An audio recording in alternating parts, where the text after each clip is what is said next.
নমস্কাৰ আপোনালোকক পুনৰবাৰ ইজি টু ষ্টাডি চেনেলৰ অন্য এটি ভিডিঅ'লৈ আপোনালোকক স্বাগতম জনাইছোঁ। আজিৰ এই ভিডিঅ'টিত আপোনালোকৰ মাজলৈ আকৌ কেইটামান সাহিত্যৰ লগত জড়িত কুৱেশ্যন এনচাৰ লৈ আহিছোঁ। আজিৰ ভিডিঅ'টিৰ প্ৰথমটি কুৱেশ্যন হৈছে চন্দ্ৰকুমাৰ আগৰৱালাই সম্পাদনা কৰা আলোচনীখনৰ নাম কি? চন্দ্ৰকুমাৰ আগৰৱালাই সম্পাদনা কৰা আলোচনীখনৰ নাম কি? অপশ্যনৰ ভিতৰত শুদ্ধ উত্তৰটি হৈছে অপশ্যন নম্বৰ চি জোনাকী। মনত ৰাখিব, চন্দ্ৰকুমাৰ আগৰৱালাই সম্পাদনা কৰা আলোচনীখন হৈছে জোনাকী।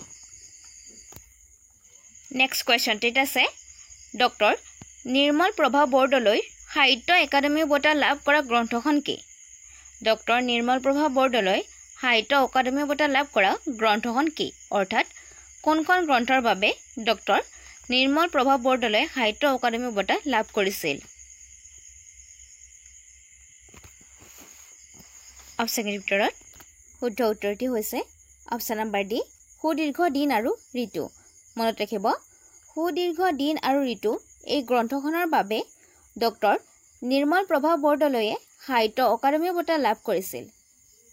নেক্সট কুৱেশ্যনটিত আছে তলত উল্লেখিত গ্ৰন্থসমূহ কোনখন ডক্টৰ নিৰ্মল প্ৰভা বৰদলৈৰ ৰচনা? অপশ্যনৰ ভিতৰত শুদ্ধ উত্তৰটি হৈছে অপশ্যন নম্বৰ ডি অসমৰ লোক সংস্কৃতি। মনত ৰাখিব, অসমৰ লোক সংস্কৃতি ডক্টৰ নিৰ্মল প্ৰভা বৰদলৈ ৰচনা কৰিছিল। নেক্সট কুৱেশ্যনটিত আছে মহাপুৰুষ শংকৰদেৱৰ জন্ম কেতিয়া হৈছিল? মহাপুৰুষ শ্ৰীমন্ত শংকৰদেৱৰ জন্ম কেতিয়া হৈছিল?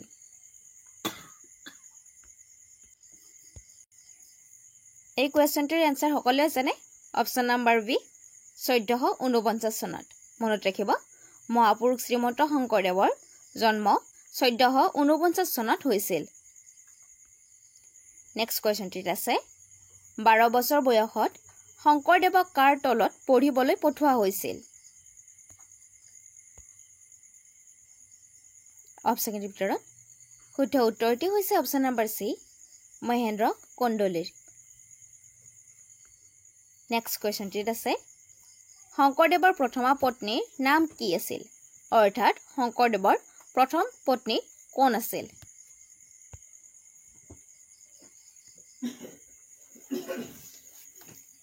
অপশ্যনৰ ভিতৰত শুদ্ধ উত্তৰটি হৈছে অপশ্যন নম্বৰ বি সূৰ্যৱতী।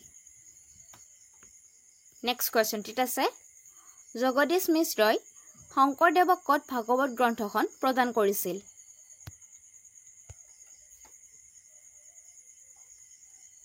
অপশ্যনৰ ভিতৰত শুদ্ধ উত্তৰটি হৈছে অপশ্যন নম্বৰ এ বৰদোৱাত। মনত ৰাখিব, জগদীশ মিশ্ৰই শংকৰদেৱক বৰদোৱাত ভাগৱত গ্ৰন্থখন প্ৰদান কৰিছিল। নেক্সট কুৱেশ্যনটিত আছে শংকৰদেৱ আৰু মাধৱদেৱৰ প্ৰথম মিলন ক'ত হৈছিল?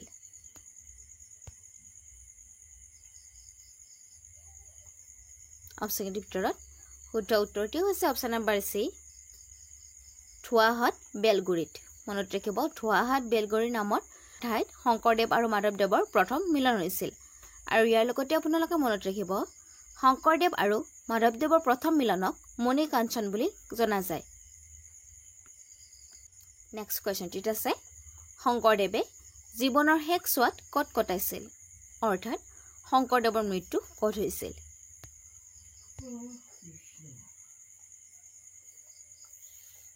অপশ্যনৰ ভিতৰত শুদ্ধ উত্তৰটি হৈছে অপশ্যন নম্বৰ ডি কোচবিহাৰত।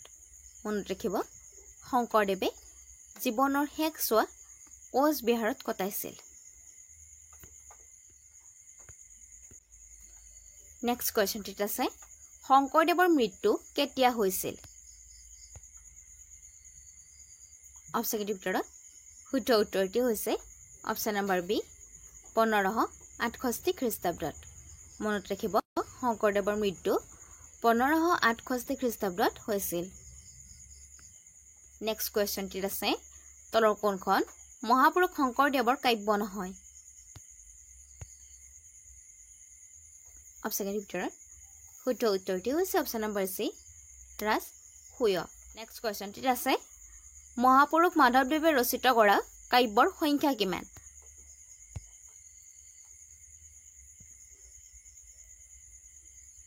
অপচনৰ ভিতৰত শুদ্ধ উত্তৰটি হৈছে অপচন নম্বৰ বি 6খন মনত ৰাখিব মহাপুৰুষ মাধৱদেৱে 6খন কাব্য ৰচনা কৰিছিল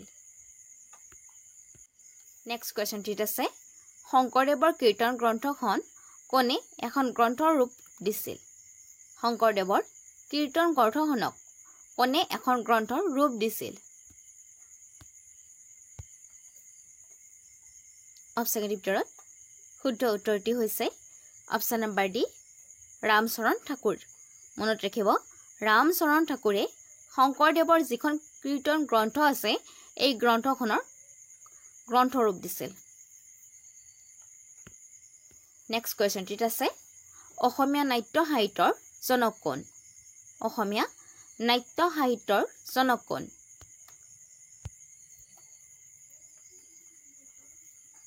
অপচনৰ ভিতৰত শুদ্ধ উত্তৰটি হৈছে অপচন নম্বৰ সি শংকৰদেৱ মনত ৰাখিব অসমীয়া নাট্য সাহিত্যৰ জনক হৈছে শংকৰদেৱ নেক্সট কোৱেশ্চনটিত আছে চিহ্নযাত্ৰা ভাওনাখন কেইদিন কেই ৰাতি অনুষ্ঠিত হৈছিল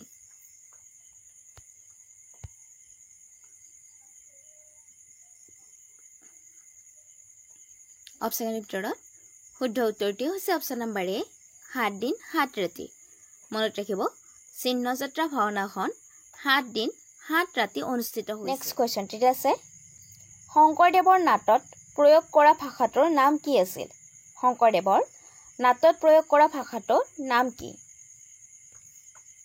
অৰ্থাৎ কি ভাষা প্ৰয়োগ কৰিছিল অপচনৰ ভিতৰত শুদ্ধ উত্তৰটি হৈছে অপচন নম্বৰ সি ব্ৰজাৱলী মনত ৰাখিব শংকৰদেৱৰ নাটত ব্ৰজাৱলী ভাষাৰ প্ৰয়োগ কৰিছিল নেক্সট কোৱেশ্চনটিত আছে প্ৰতিমাসমূহ কি আছিল প্ৰতিমাসমূহ কি আছিল